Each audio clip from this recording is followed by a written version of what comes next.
Hello guys, so this video ang gagawin natin guys, luto tayo ng pansit na gisado. Itong yung Robin Hood yung gagamitin natin, at ito 10 piso lang ito, nabili namin to sa palengkihan. Ayan, then yung pansit natin, lagyan natin ng shells. Wow, ang sarap ng shells. Nalaga na to guys, no, ang laki, no, kita nyo ang laki. Ayan oh. Yan o. Yan. Nalaga na ito. Shells. Ang laki. Laki ng mga shells. So, yan. Itong mga sangkap na gagamitin natin. At isang cloves ng ahos lang gagamitin natin ito. Yan. Ito lang.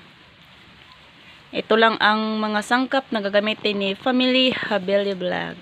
So, ayan. So, we start. Slice the shells, and ito na-slice naman ito, hugasan na lang natin to, at ito yung pansit natin, hugasan na lang din. So ayan.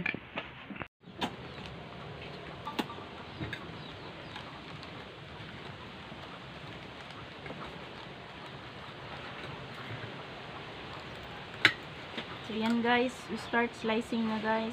Ayan. Sobrang sarap nito guys. Grabe. Si shells lang ang masarap. Sana all. Ayan. Kita nyo ang laki.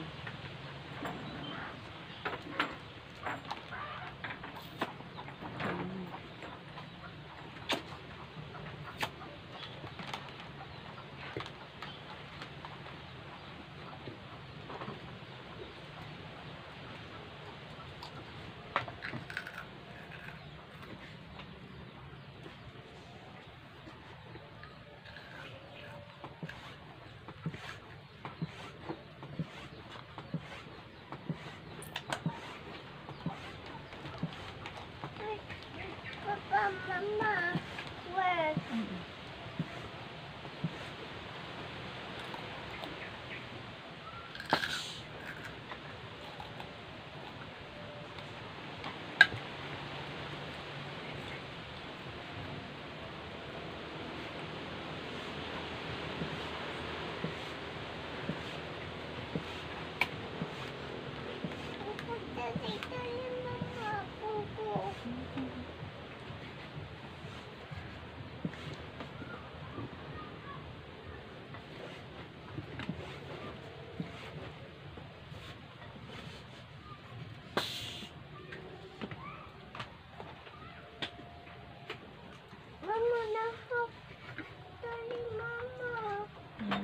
Slice na natin ng ganito. Liho ganito gang. Ikuan to gang, liho gang. Edit na naman eh. Edit lang. So, ayan na. Ito na mga ka-vlog. Ayan, nahugasan ko na tong pansit natin. Ito yung mga veggies. Ayan, nahugasan ko na din to. Isang cloves ng ahos. Durog na yan. At ito yung shells natin. Ayan. Na-slice ko na to. Grabe guys, ang sarap nito guys. Super. So, ayan. Ito yung lahat ng mga sangkap na gagamitin natin.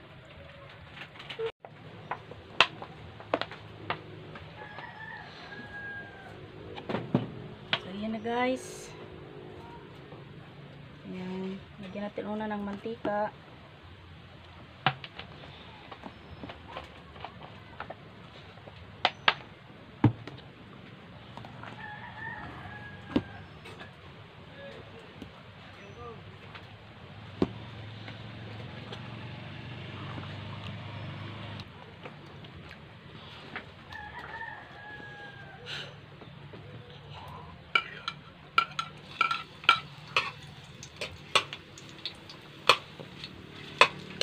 Lunod mo natin yung una, yung ahos o garlic. At pabutin na natin ito at or hintayin natin maging golden brown yung garlic natin. Simpleng pang ulam lang ito mga kapamilya. Pero masarap na.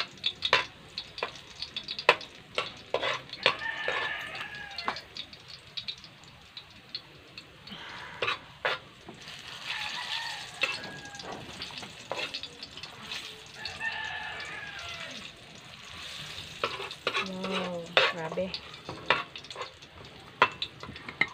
At isunod natin to yung shells. Grabe, sarap nito mga ka-family.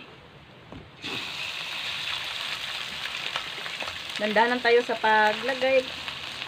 Baka tumalsik yung mantika sa mukha natin. Ayan. Dandahan lang. Ayan.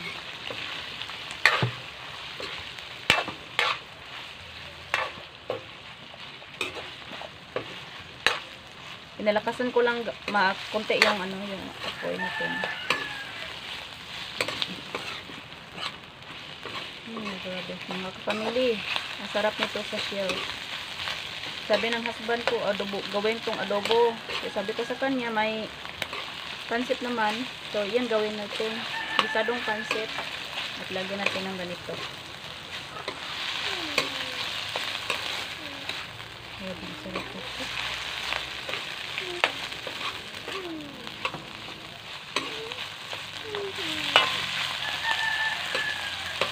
Dito sa aming mga kapamilya, ang daming mga seafood dito eh.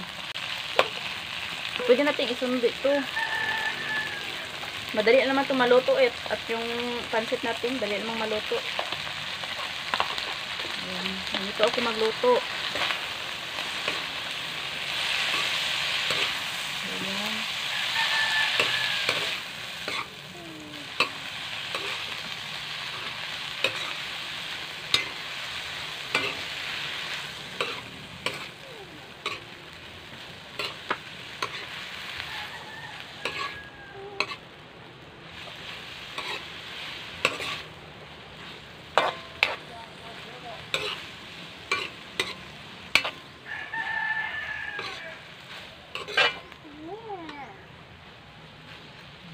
At isunod natin yung pansit.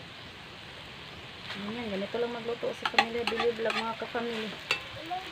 Yung mga simpleng luto natin. Dito lang sa mga videos natin yung simpleng luto natin. Ayan.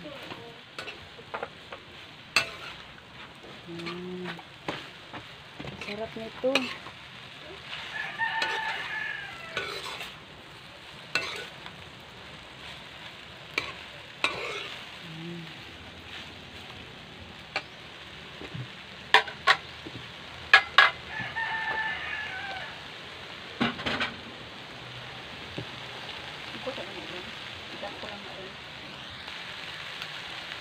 So yan mga kapamilya, mag-add tayo ng kunting tubig. Yan, para pang paluto lang ng mga videos at pansit natin. Yan.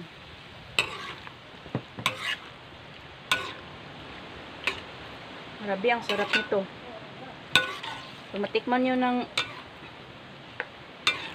maigi yung luto ni Pamilya Billy Vlog, makakawaw kayo talaga. Super sarap. Sa simpleng luto natin, dito tayo makakuha ng masarap na pagluto. At masustansya pa naman. Kasi ako magluluto, nilagyan ko talaga yung mga veggies. Yan. At sa gisadong pansit, hindi ko palaging maglagay ng mga meat. Ang nilagay ko ito. Ganito palagi yung mga shells. Yan. Oh, see? Grabe.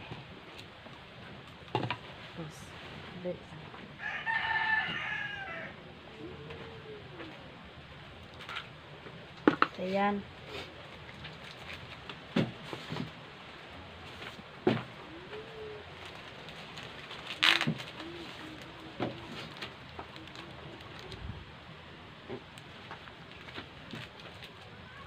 Ayan. Lagyan na natin ng panimpla.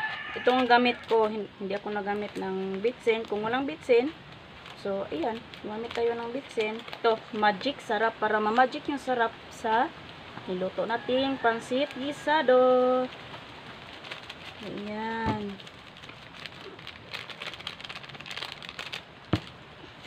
Then,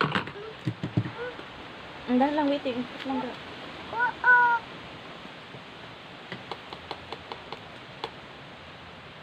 Then, ito yung asin, kailangan natin. I-estimate lang natin mga ka-family, baka masyadong maalat yung ano natin. Kasi ako sa pag timpla, hindi ako masyadong maalat magtimpla. Ayan.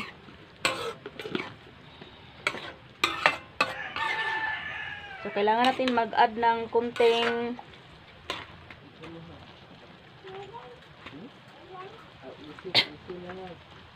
panis kinplon. So, ayan. Toyo ito, toyo. Patis namin. Hinti lang ilagay natin.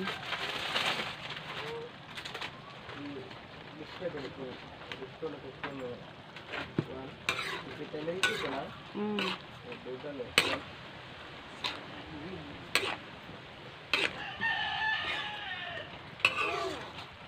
So, ayan. Pwede na natin siyang takpan. Hintayin natin maluto yung mga veggies natin.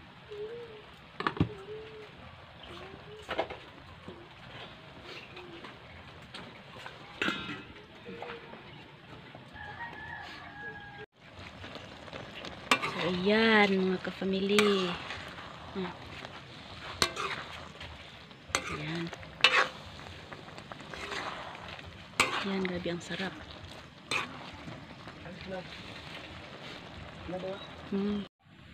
Ayan, ready to serve na to mga ka-family. Ang gisadong pansit natin na may shells.